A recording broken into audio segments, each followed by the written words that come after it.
abandonar essa casa, aonde sempre, todas as vezes que saímos daqui, saímos revigorados, né, e devidamente harmonizados. A materialização do pensamento, ela nos traz a seguinte afirmação: nós somos exatamente aquilo que pensamos. Nós somos exatamente aquilo que pensamos. Nós não podemos ser diferente daquilo que sentimos, daquilo que vemos nos outros, que reflete a nós mesmos. Então, considerando isso como uma verdade, como uma certeza, é importante entender como isso funciona dentro do nosso cotidiano e quais são as repercussões que isso traz dentro da nossa vida presente. Segundo Allan Kardec, ele diz que pode-se, pois, dizer com verdade que há ondas nos fluidos e radiações de pensamento que se cruzam sem se confundirem, como há no ar ondas e radiações sonoras. Ainda mais, criando imagens fluídicas, o pensamento se reflete no envoltório perispírito, como num espelho, ou então como essas imagens de objetos terrestres que se refletem nos vapores do ar, tomando aí um corpo e, de certo modo, fotografando-se. Isso dentro das obras póstumas, na primeira parte. E ele complementa em outra obra nos dizendo que desse modo é que os mais secretos movimentos da alma repercutem no envoltório fluídico, que uma alma pode ler noutra alma, como num livro, e de ver o que não é perceptível aos olhos do corpo. Para terminarmos essa parte conceitual ainda, e a partir de então nós vamos dissecar o que esses conceitos querem dizer na prática e de uma forma talvez mais acessível, André Luiz nos coloca que a força mental responsável pelas criações fluídicas humanas não é patrimônio de privilegiados, é propriedade vulgar de todas as criaturas, mas entendem-na e utilizam-na somente aqueles que a exercitam através de acuradas meditações.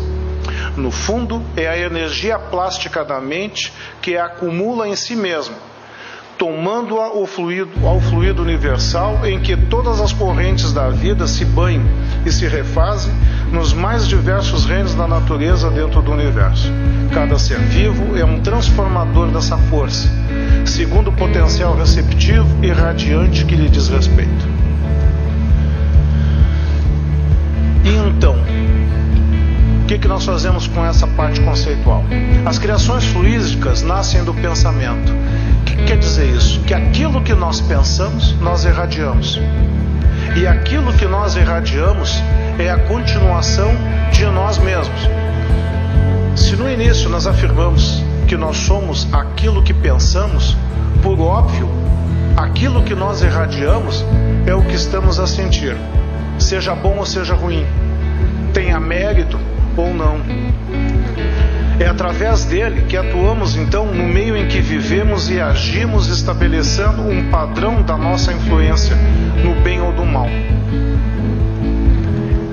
Significa também dizer que as nossas ideias exteriorizadas criam imagens tão vivas quanto desejamos. Olha só que coisa interessante. Todos os senhores devem saber, e se alguns já esqueceram, nós hoje temos dentro da nossa composição o espírito, o perispírito e o nosso corpo carnal. Tudo aquilo que pensamos, nós gravamos dentro do que? Do nosso perispírito. Como se fosse uma tatuagem. Sejam bons ou sejam maus pensamentos, isso nos traz inscrito. E depois nós vamos trazer qual é o sentido, o significado disso. Tá? Então, embora nós hoje, quando estamos todos aqui, nós conseguimos esconder muito daquelas coisas que sentimos, que estamos a pensar, né? Aonde nós demonstramos somente aquilo que queremos que as pessoas vejam. A forma de como nós nos arrumamos, como nós dispomos daquilo que nos falamos, que nos portamos, não é necessariamente que assim nós somos, mas que é assim que nós queremos ser vistos. Mas na realidade, lá no nosso íntimo, aquilo que nós estamos pensando, nós estamos gravando sim no nosso perispírito. né? E dentro da linguagem da alma não há segredo sobre isso. E aí mais, também deixar só para relembrar aqueles que talvez tenham esquecido, o estado natural do espírito é na erraticidade. Quando nós trabalhamos, quando nós trazemos a palavra alma, é que considerando o espírito quando encarnado. Então essa linguagem da alma é nós agora encarnado, com essas gravações do pensamento do nosso perispírito. Estudando de nossa posição espiritual, confinados que nos achamos entre a animalidade e a angelitude, somos impelidos a interpretá-la como sendo o campo de nossa consciência desperta na faixa evolutiva e que o conhecimento adquirido nos permite operar. O autor traz isso aqui, fica meio rebuscado, mas na verdade o que se quer dizer, e acho que nós já trouxemos isso em alguma outra oportunidade aos senhores, é a nossa existência espiritual no plano universal. Nós saímos daqui e por nós não temos uma unidade de tempo adequada pelo período que o espírito já existe, uno e indivisível, quer dizer, cada um de nós trazemos que o início no infinito, e aonde o nosso destino é a perfeição também no infinito, porque nós não sabemos quando isso vai ocorrer. O que nós sabemos é que de uma forma ou de outra, no final, o nosso destino é a perfeição. Caberá a nós, cada um de nós, dentro daquilo que fazemos e da nossa elevação moral, abreviar ou não esse tempo. Não obstante a isso, o nosso estágio atual está aqui, e nós só colocamos aqui porque nós vemos justamente nessa casa que nós consideramos que os senhores já estão moralmente mais evoluídos, que talvez senão teria que ficar mais pertinho aqui do início, tá? Então, o que acontece dentro desse contexto aqui? Qual é o tipo de pensamento que nós temos quando nós estamos colocados dentro dessa linha do nosso plano de evolução espiritual? Com certeza, não são só bons pensamentos. Pelo contrário, não é a maioria daquilo que pensamos bons pensamentos. Dessa forma, só para os senhores entenderem, e nós trazemos então um outro gráfico, nós hoje estamos ainda aqui dentro do mundo de expiação e provas, e os senhores podem ver então o tempo nessa linha, o nível que leva ao nível de compreensão da realidade espiritual, e aqui nós temos o tempo que nós gastamos no processo evolutivo para nos entendermos. Olhem que nós levamos muito mais tempo para se aperceber daquilo que temos que fazer, quando num outro plano mais evoluído eles têm uma compreensão muito maior num tempo muito menor. Então faz parte da nossa realidade de hoje, da nossa realidade presente, essa dificuldade de filtrarmos os maus pensamentos, de exacerbarmos os bons pensamentos, de fazer coisas boas. Nós estamos hoje ainda muito mais próximos e receptivos às coisas ruins, aos maus pensamentos, por tudo que ocorre. Nós estávamos antes conversando justamente com um dos trabalhadores da casa e dizendo, quem olha televisão em canal aberto a partir das 18 até as 21 horas, os noticiários que tem em todos os jornais, quando termina isso, ele acha que o mundo vai acabar. E se ele tem alguma dúvida, ele pega e assiste uma novela. Aí, quer dizer assim, o que não tem de ruim, que era fato, acaba acontecendo então dentro da ficção. Então ele não tem mais dúvidas, terminou o mundo. Aí eu pergunto, quais são os bons pensamentos depois disso? Tá? O que nós vamos estar vibrando depois disso? Então, o coração lhe é a face e o cérebro é o centro de suas ondulações, gerando forças do pensamento que tudo move, criando e transformando, destruindo e refazendo para isolar e sublimar. O que você quer dizer com isso? Então, o pensamento é o início de tudo, é a força pensamento. Em estudos mais aprofundados, dentro da doutrina, nós começamos a perceber a importância. O pensamento é o combustível de que faz tudo acontecer. Infelizmente, essa força pensamento, no nosso caso e na nossa atual evolução espiritual, ela tem alguns aceleradores muito maiores dentro dentro do mal do que do bem. Vejam o ódio, por exemplo. Como é fácil nós termos uma reação de ódio com alguém que nos agride, com alguém que nos prejudica. Quando, eu não me recordo agora quando foi, mas em alguma leitura ou em alguma palestra, nós escutamos um conceito de ódio maravilhoso. O ódio é o veneno que nós tomamos esperando que faça mal ao outro. Então nós odiamos alguém esperando que ele sofra com isso. Então nós tomamos o veneno e esperamos que esse veneno faça mal ao outro. E isso acontece de uma forma praticamente impensável. Então a primeira coisa que nós precisamos para conseguir controlarmos, nos educarmos a pensarmos de uma forma construtiva, nós temos a consciência que nós temos essa dificuldade, que nós temos essa deficiência. Então, mantemos assim permanente contato com outras mentes, influenciando e sendo influenciados, pois ninguém pode ultrapassar de improviso os recursos da própria mente, muito além do círculo de trabalho em que estagia. Contudo, assinalamos todos nós os reflexos uns dos outros dentro da nossa relativa capacidade de assimilação. O grande problema dos maus ou dos bons pensamentos, os bons pensamentos não são problemas, são virtudes, mas o grande problema dos maus pensamentos é que muitas vezes nós pensamos que os pensamentos ruins que nós temos é um problema só nosso, mas não é verdade.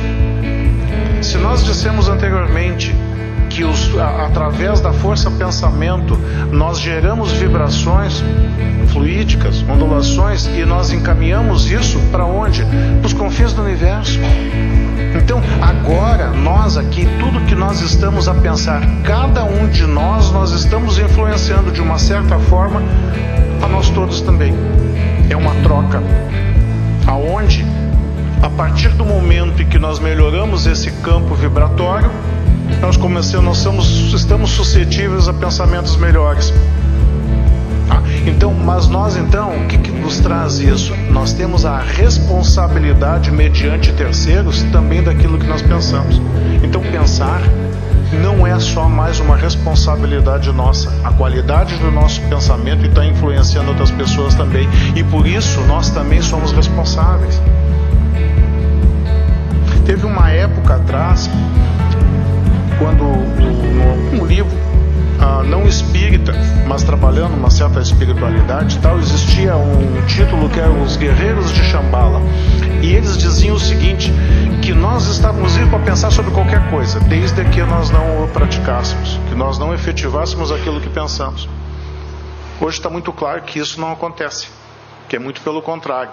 Nós pecamos sim, e pecamos muito mais pelo pensamento do que pela atitude, porque para a atitude muitas vezes nos falta coragem, e aí nós temos algumas travas que acabam impedindo que a gente implemente aquilo que pensamos, né? Mas a gente acaba muitas vezes pensando sim. Então ninguém permanece fora do movimento de permuta incessante. Respiramos no mundo das imagens que projetamos e recebemos. Quando nós trabalhamos a palavra respiramos aqui, ela é muito interessante pelo seguinte: nós, por mais que nós tentamos aplicar o Evangelho, em algum momento nós nos damos o direito de julgar terceiros. Nós acabamos muitas vezes nos sentindo melhores em outras condições, outros sentindo que os nossos problemas são maiores do que os dos outros. Enfim, nós prejulgamos e julgamos as pessoas o tempo todo, e sempre tentando a individualização disso, aonde não existe problema mais grave, mais complexo do que o nosso, e nem um problema tão banal que nós não tenhamos algum palpite, pelo menos para dar, que é o problema alheio. No entanto, nós estamos hoje todos juntos, interligados, e não é só pelo pensamento, mas pela própria parte biológica. E isso as pessoas, nós não nos damos conta de que nós estamos todos inseridos dentro de um mesmo contexto, aonde, independente, não obstante a nossa individualidade, nós todos fazemos parte de um todo. Vejam que o ar que que um expira é o que mantém o outro ao seu lado vivo. A gente não se dá conta que aquele ar que nós não precisamos mais, que nós expiramos, é o ar que a pessoa que está no nosso lado precisa respirar para se manter viva. E aí, se nós não estamos todos interligados, será alguma coisa mais íntima, biologicamente falando, do que eu tomar o ar da pessoa que está no meu lado? Eu aspiro, ele vem para o meu pulmão, através dos alvéolos, entra na corrente sanguínea, passa pelo meu cérebro, pelo meu coração, e eu volto com ele ao pulmão e exalo novamente, e esse ar vai ser utilizado pelo outro. E isso já aconteceu quantas vezes aqui entre nós, nesses minutos que nós estamos presentes? Então, não adianta nós tentarmos nos isolarmos, tentarmos nos afastarmos uns dos outros, porque nós não temos como, porque isso faz parte, nós fazemos parte de um todo. E todas essas cabeças que estão aqui são uma cabeça só. E que a partir do momento em que todos estão harmonizados, essa cabeça única vai ter bons pensamentos. E com isso irradiar coisas boas para todos aqueles que precisam. Então é uma responsabilidade diferente, é uma responsabilidade que nós temos o tempo todo. Por quê? Porque o homem, desde o primeiro centésimo de segundo de quando ele nasceu até o último centésimo de vida antes do desencarne, ele está a pensar. O que caracteriza o homem, diferencia o homem dos demais animais, principalmente dos mamíferos, é justamente o homem é o único ser vivo do planeta dotado de pensamento contínuo. Nós pensamos o tempo todo nós estamos pensando. Nós temos depois outros animais que têm uma determinada inteligência diferenciada.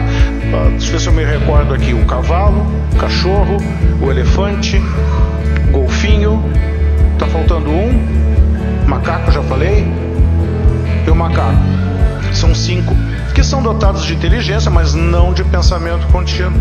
Eles têm uma certa lembrança, uma certa memória. Ainda bem, imagine se o cão de guarda esquecesse do dono.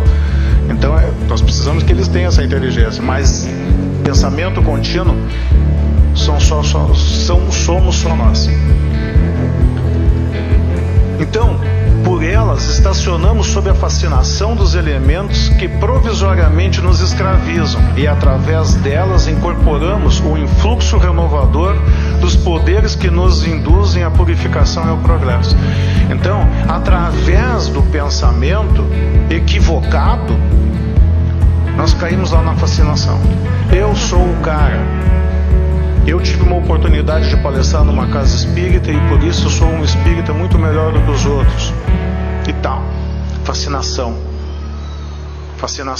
E a partir do momento que eu começo a acreditar nisso e eu continuo pensando dessa forma, isso fixa essa imagem. Isso é uma das coisas que é um dos maiores problemas que se tem, principalmente dentro dos próprios trabalhadores da casa espírita, dos médios principalmente. O cuidado que tem que se ter sempre em razão da fascinação, mas também é justamente sobre essa qualidade do que pensamos que nós purificamos e seguimos ao progresso. De que forma, então, de uma forma ilustrativa isso se apresenta? Nós somos, então, o pensamento são sensações positivas e negativas que, disputando entre si e nós administrando isso, trazemos então para toda a coletividade aquilo que pensamos. E nesse somatório todo, nós teremos então alguma coisa boa ou ruim. Então, como alicerce vivo de todas as realizações nos planos físico e extrafísico, encontramos o pensamento por agente essencial. Importa considerar que, independentemente do plano de vida no qual nos situamos, o nosso pensamento cria a vida que procuramos através do reflexo de nós mesmos, até que nos identificamos um dia, no curso de milênios, com a sabedoria infinita, com o infinito amor e assim por diante. Quando se traz esse como alicerce vivo de todas as realizações, nós estamos trazendo principalmente com a espiritualidade, o trabalho da espiritualidade dentro disso. Tá, eu vou trazer isso aqui um pouquinho por causa do tempo. Então, esse jogo constante de inteligências humanas e da ação recíproca de umas sobre as outras, juntai-lhe a das inteligências dos desencarnados e imaginai, se o conseguires, o poder incalculável dessa força composta de tantas formas reunidas.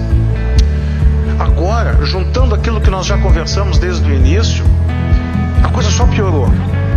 Até agora nós compreendemos que nós somos responsáveis pelos nossos pensamentos, que os nossos pensamentos influenciam sim na vida de outros encarnados, que nós conseguimos esconder aquilo que pensamos na maioria das vezes para outros irmãos encarnados. Mas aí daqui a pouco o autor nos traz o seguinte, que os desencarnados conseguem fazer essa leitura, e a partir daí essa força, essa leitura, ela passa a ser somente no plano espiritual, e nós sabemos que nesse momento as aparências físicas que nós cuidamos e nos escravizamos hoje para tentarmos manter uma imagem, vão tudo por água abaixo, porque a partir daí a visibilidade está no quê? No perispírito. E o que nós falamos antes sobre isso? Que tudo aquilo que pensamos nós estamos gravado no nosso perispírito. E ali está a nossa folha corrida, nossa ficha corrida de tudo aquilo que pensamos, ou melhor, a essência daquilo que somos. Se pudesse suspeitar do imenso mecanismo que o pensamento aciona, o homem ficaria assombrado, sentir-se-ia aniquilado diante dessa infinidade de pormenores, diante dessas inúmeras redes ligadas entre si por uma potente vontade e atuando harmonicamente para alcançar um único objetivo, o progresso universal. Nós não fazemos ideia de quem nós atingimos com a força do nosso pensamento. Isso é como se nós disséssemos, se um dos nossos irmãos pegasse uma arma de fogo e desse um tiro para cima, onde ele não faz a menor ideia onde é que esse projétil vai cair e quem ele vai atingir. Mas nós sabemos que potencialmente ele pode inclusive matar alguém. Então, olha o que é a responsabilidade, ou melhor, a irresponsabilidade de não controlarmos, de não darmos a devida atenção à qualidade dos nossos pensamentos. Então, quando conversamos sobre os desencarnados, está aqui a relação. Então, essa relação de encarnado com encarnado se dá também com desencarnado. E nós mantemos essa triangulação, e isso é o tempo todo que está acontecendo, né? Essa troca fluídica, essa parte vibracional, aonde todos estão se comunicando, né? Com o agravante de que esses irmãos aqui sabem exatamente quem nós somos, e eles sabem exatamente quando nos querem de uma inclinação para o mal, exatamente aonde eles precisam nos abordar para conseguir o seu intento. Então, ideias elaboradas com atenção geram formas tocadas de movimento, som e cor perfeitamente perceptíveis por todos aqueles que se encontram sintonizados na onda em que se expressam. A força mental responsável pelas criações fluídicas humanas não é patrimônio de privilegiados. Foi o que nós comentamos. Nós todos temos essa responsabilidade. Cada ser vivo é um transformador dessa força segundo o potencial receptivo e radiante que lhe diz respeito. É a qualidade daquilo que estamos pensando. É assim que os mais secretos movimentos da alma repercutem no invólucro fluídico, no nosso perispírito, daquilo que pensamos. É assim que uma alma pode ler noutra alma como num livro e ver o que não é perceptível aos olhos corporais. E agora? O que nós vamos fazer com isso? Já os olhos corporais veem as impressões interiores que se refletem nos traços fisionômicos, a cólera, a alegria, a tristeza, que muitas vezes não é somente aquilo que a gente quer que veja, mas aquilo que a gente não consegue esconder. Os espíritos manipulam os fluidos por intermédio do pensamento e da vontade. Aí nós estamos trabalhando já numa espiritualidade superior, né? E se traz aqui, formam aglomerações, conjuntos diferentes, edificações nas localidades onde vivem. A grande maioria dos senhores deve ter lido a obra do Nosso Lar, do André Luiz, ou visto o filme. Como é que acontece aquela cidade imensa do Nosso Lar no plano espiritual? Aquilo ali é forma pensamento. É justamente a espiritualidade superior mentalizando e fazendo com que aquilo ali, dentro daquele plano, obviamente, daquela dimensão, esteja materializado. Então, o que nós estamos pensando por aqui, nós estamos bombardeando para o lado de lá também. Tá? E somos, volto a dizer, e somos responsáveis por isso. Então, é a grande oficina ou laboratório da vida espiritual. É assim, por exemplo, que um espírito se faz visível a um encarnado que possua vista psíquica sobre as aparências que tinha quando vivo, na época em que segundo o conheceu, embora nada ele tinha tido depois dessa época, muitas encarnações. Aqui não é uma regra, tá? Mas pode aquele espírito desencarnado, dentro do seu merecimento, voltar a contatar alguma pessoa encarnada, desde que isso tenha utilidade. Muitos dos senhores devem ter já escutado algum relato. Muitas vezes aquela senhora que viúva, aquele pai que perde um filho, e em algum momento ele diz: olha, sonhei com fulano. Ele estava bem, ele estava mais jovem, estava bonito, e disse para mim não me preocupar e seguir a minha vida, que está tudo certo. Quer dizer, esse tipo de passagem, tal, quando o espírito tem esse mérito de trazer essa informação, é justamente por esse fenômeno da forma pensamento que ele se apresenta, mesmo que, na maioria das vezes, no desdobramento do sono. Então, dessa forma, emitindo um pensamento, passamos a refletir os que se assemelham. Pensamento esse que logo se corporifica com intensidade correspondente à nossa existência e sustentável. O que quer dizer com isso? Nós atraímos as pessoas que têm o quê? Que têm afinidade com aquilo que pensamos. Então, a partir do momento em que nós estamos pensando em fazer mal a alguém, quem é que nós estamos chamando para perto de nós então? Quem é essa turma?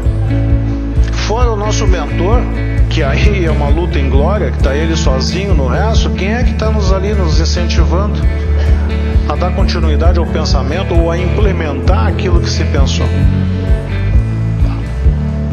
É nessa projeção de forças a determinar o compulsório intercâmbio com todas as mentes encarnadas ou desencarnadas que nos movimentam o espírito no mundo das formas pensamento, que nos liberam para a nossa evolução ou nos escravizam na pauta do bem ou do mal. E aí está entrando o nosso livre-arbítrio. Porque se nós, sabedores que temos que aquela forma de pensar não é adequada e nós continuamos a pensar daquela forma, o que nós estamos fazendo?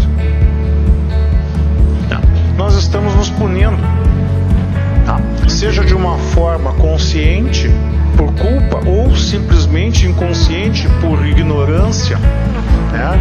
Porque mesmo às vezes quando nós sabemos que se aquilo nos faz mal e nós continuamos assim, ainda assim é um nível de ignorância, porque senão nós não continuaríamos a fazer. As formas pensamento são facilmente percebidas pelos espíritos desencarnados. Desculpe.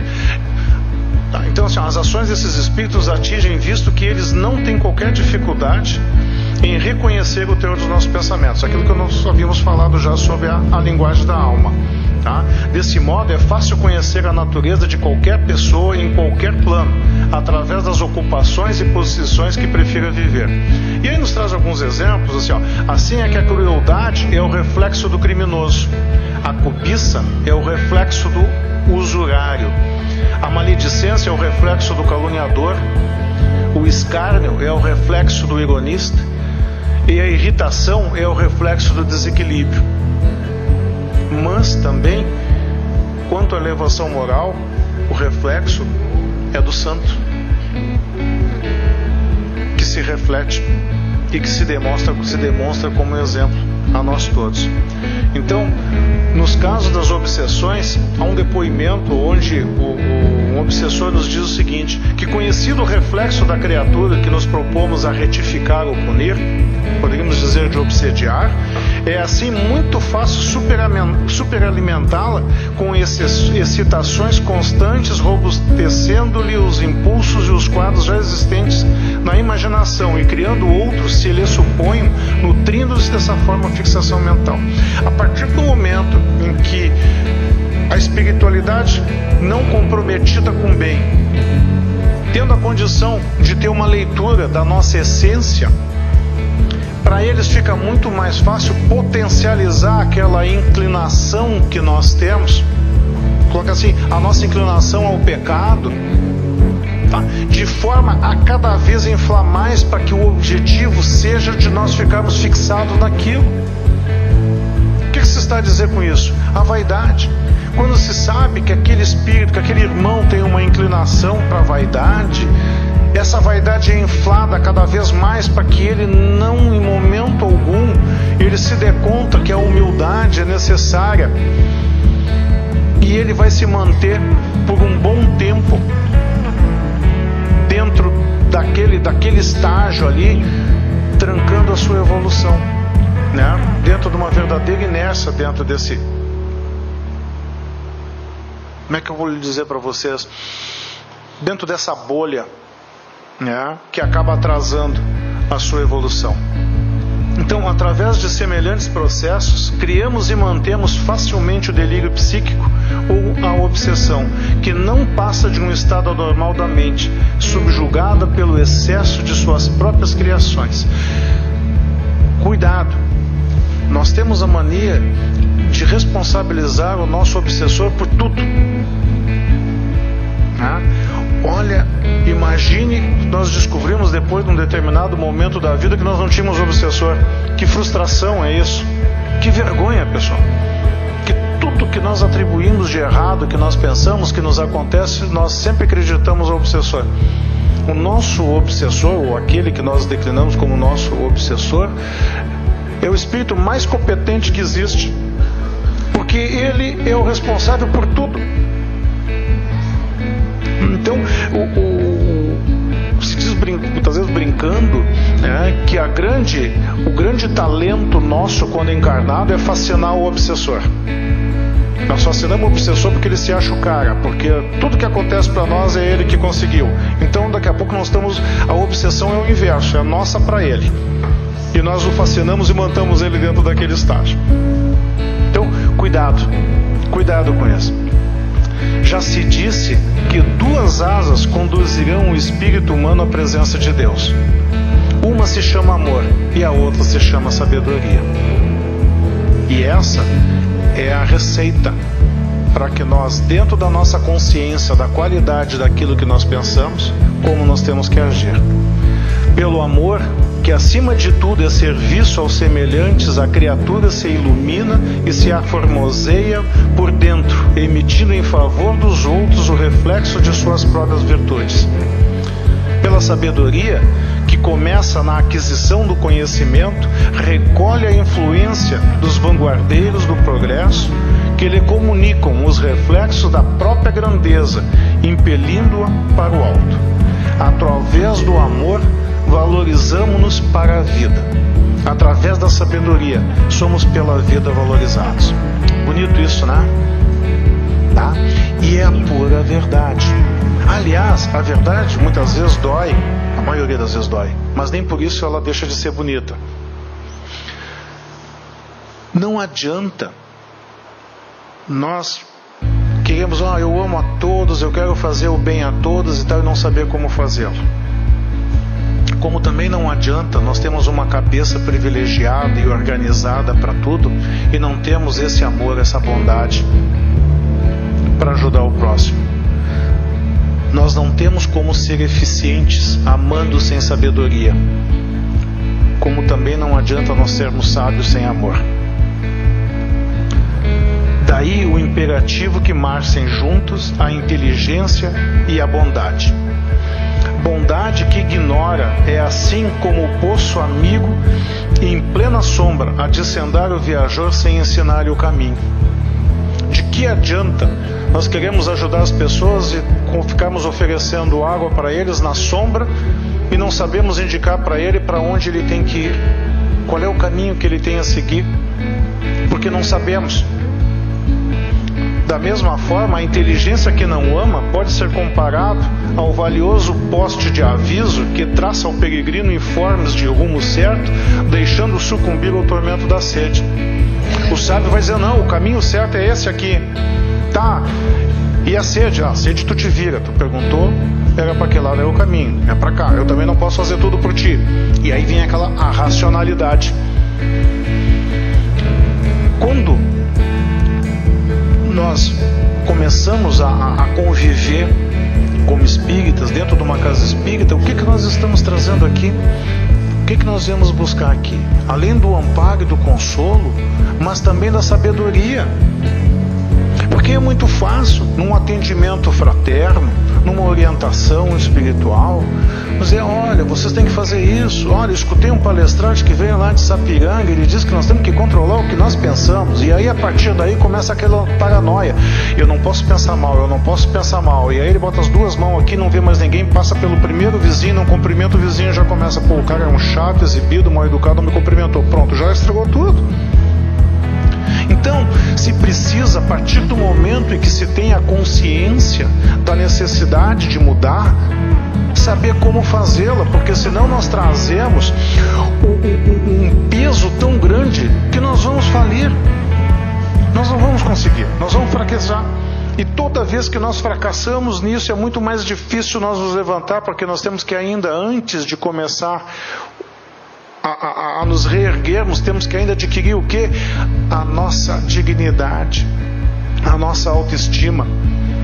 Então, é fundamental que a partir do momento em que nós nos comprometemos de melhorar os nossos pensamentos, e que não é nada mais, nada menos do que a nossa reforma íntima, de saber como fazê-lo, através do autoconhecimento de que somos, como somos, o que precisamos. E aí, depois disso, aproveitar os depoimentos de todos aqueles espíritos encarnados ou desencarnados que já vivenciaram essa experiência, e com isso nós estamos abreviando o caminho. Não tem nenhum mérito de nós queremos evoluirmos de uma forma separada, quando, como nós já comentamos há poucos minutos atrás, nós todos fazemos partes do que? De um todo. Ninguém evolui sozinho. Nós precisamos das experiências que o próximo nos proporciona, para que isso faça-nos aprender. A espiritualidade não perde a viagem. Por que estamos dizendo isso? Porque todo o mal que fazemos, algum bem está sendo feito para uma outra pessoa. Mas cuidado, esse bem não é mérito nosso, então nós somos responsáveis pelo mal que estávamos fazendo.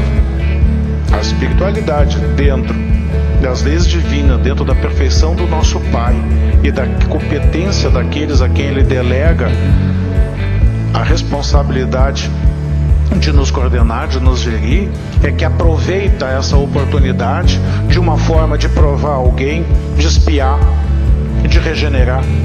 Mas nós somos responsáveis sim pelo aquele mal que fizemos.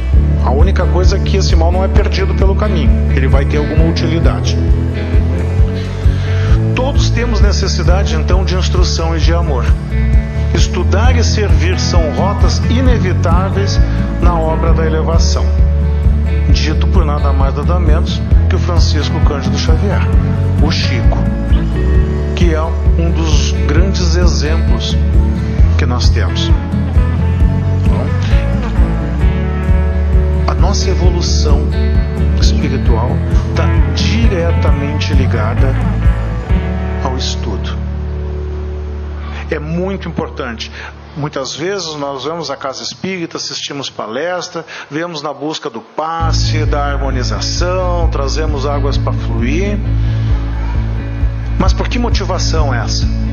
Qual é a motivação que nos traz à casa espírita? Tá?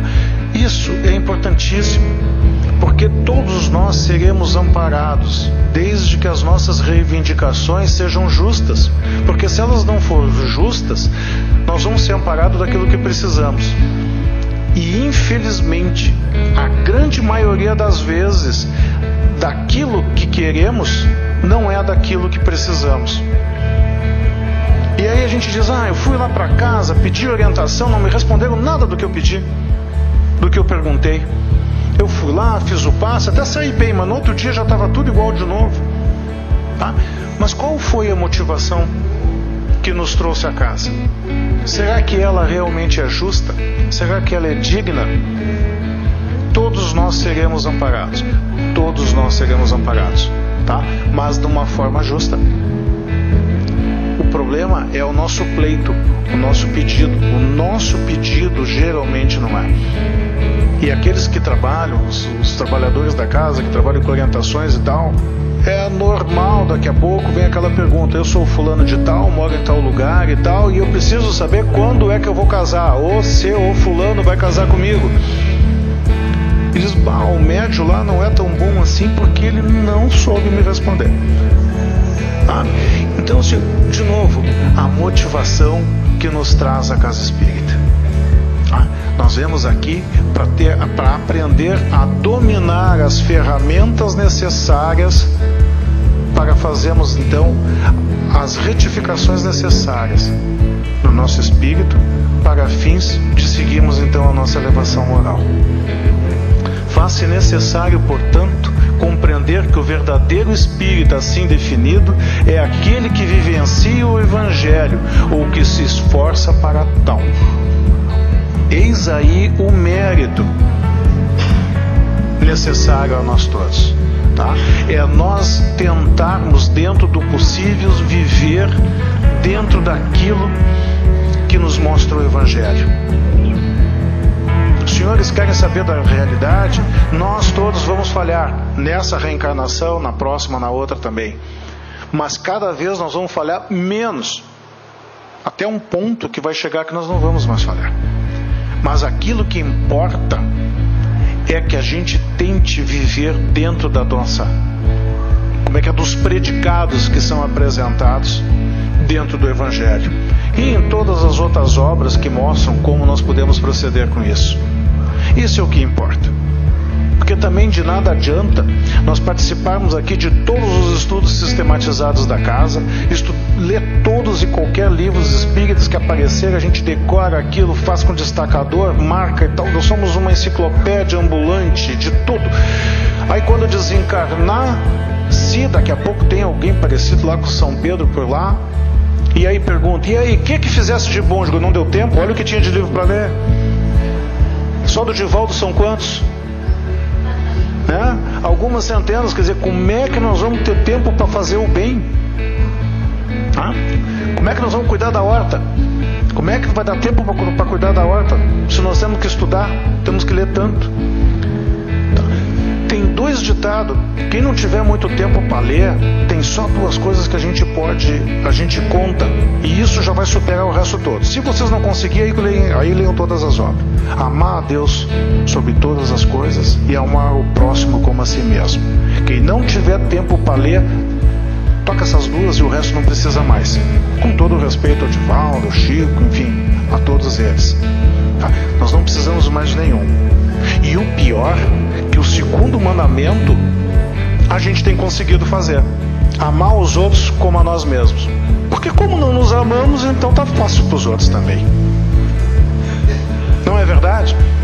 Eu sempre me achei um pouquinho mais elevado, porque eu só preciso, estou seguindo só um mandamento, o outro eu já consegui. Porque a partir do momento que nós temos consciência que temos que cuidar da nossa alimentação, que temos que ter uma atividade física, que temos que ter um cuidado das coisas, das pessoas com quem nos relacionamos, do que fazemos e tal, e nós continuamos fazendo de forma equivocada, isso é nos amar? Não é. Talvez a gente até ame mais aos outros do que a nós mesmos. Mas resguardado então essas, as ironias, tá? Nós temos que nos instruir, mas cuidado, que só a instrução não basta. Ela precisa ter o amor, porque é o amor que nos dá a vontade, é a vontade que faz nós implementarmos essas mudanças. E a partir do momento em que nós implementamos essas mudanças, nós estamos a ajudar quem? A todos nós. Porque, como já dito antes, nós não evoluímos sozinhos. Se nós estamos todos aqui agora, não vamos nos iludir. Na média, nós estamos tudo igual. É média 2, é média 4, é média 3, mas nós estamos todos iguais. Alguns têm uns predicados maiores na nota em tal número, outros têm menos, mas soma tudo, divide pela quantidade de pessoas que tem aqui. Nós não estamos aqui por acaso, nós estamos todos aqui porque nós nos identificamos moralmente, tá? Através dos nossos pensamentos. Ruim isso, né? Eu me preocupo com isso, eu só adoro quando eu trago esse assunto, esse tema, porque aí eu divido a minha preocupação com os outros. Bom, a partir de agora não é só mais eu que estou preocupado. Deixei um monte de gente preocupado também, e aí quando eles começarem a pensar melhor, também vai me ajudar. E eu conto com isso. Eu conto que vocês melhorem os seus pensamentos para poderem me ajudar. E, para finalizar, eu trago então uma prece bem breve do Chico, para fins de melhorar os nossos pensamentos, aonde ele diz o seguinte: Senhor, ensina-nos a oferecer-te o coração puro e o pensamento elevado na oração. Ajuda-nos a pedir em teu nome, para que a força de nossos desejos não perturbe a execução de teus desígnios.